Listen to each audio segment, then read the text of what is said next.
Welcome! We've arrived at day one, week one of the new iteration of Soulful Self. How exciting! For those of you following along on social media only, prepare for a video much like this one to accompany each week of the program.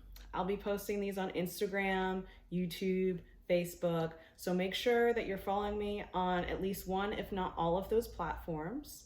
And for those of you who purchase full access to the course, these videos will appear on the exclusive Soulful Self resource page with additional information, practices, and prompts to take it all a step further. From there, we can keep the discussion going in our Facebook group via email and text communications, and by scheduling your complimentary one-on-one sessions that come with the full access program. For those of you interested in gaining full access to the Soulful Self materials, please follow the link in the video description below. Now, let's get to the goods. So, Soulful Self is an opportunity to initiate and or reset your practice depending on where you're at within this lifetime progression. What we're here to do is re-engage our divinity through foundational practices and concepts. Anything we explore in this course is something you can continuously use and come back to time and time again.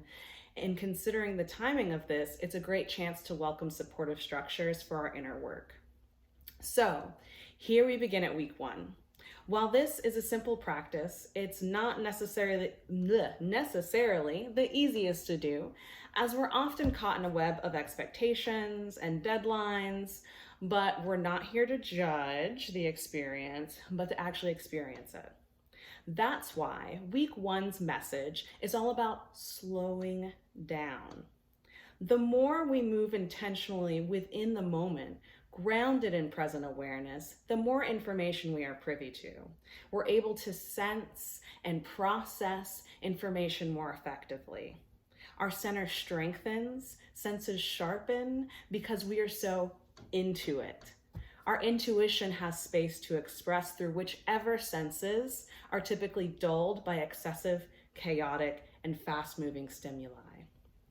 It takes less energy to move through a day when we set the pace. It's an honoring of the self, for the only presence that will push me is me. With the rise of unconscious connectivity in the world around us, more is expected in less time, and who pays when we've reached our limits? We do. Flight or fight becomes hustle and grind. Our beings get used to overactivity, overstimulation, and become addicted to it. We end up craving the very actions, habits, exchanges that are depleting us. We then seek control to move us from the addiction to faster manifestations, progress, and validation into a better way of being. That control being at times just as, if not more, rigid, aggressive, and threatening to the self than the system we fell victim to. So instead of aligning to a structure we didn't build firsthand, what we really require is to guide and regulate from within, forming a more organic self structure that is naturally rooted. But first, we must weed out the garden. We start by sitting in it, observing it, identifying it, taking our time as an act of reclamation, not theft. For some reason, now this is silly, it reminds me of the act of untangling headphones. Yes, I haven't made the switch to AirPods, don't judge me, but it's like untangling headphones in that if you take a moment, you can trace where there needs to be a little pull here or a tug there to create slack, to create space and untangle yourself, offering more room to express, to listen, to share, to learn, to create.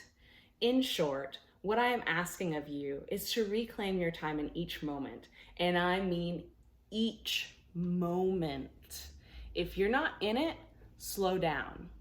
Occupy your being completely, and there will be no room for unwelcome entities and attachments. Reclaimed instinct will partner with divine intuition that's being wholly here. Come here. come wholly. For those of you who are taking the full access course, visit the Soulful Self resource page to begin our first week's practices. And for those of you simply following along on social media, reach out to me if you have any questions. Otherwise, I will see you all next week. Bye.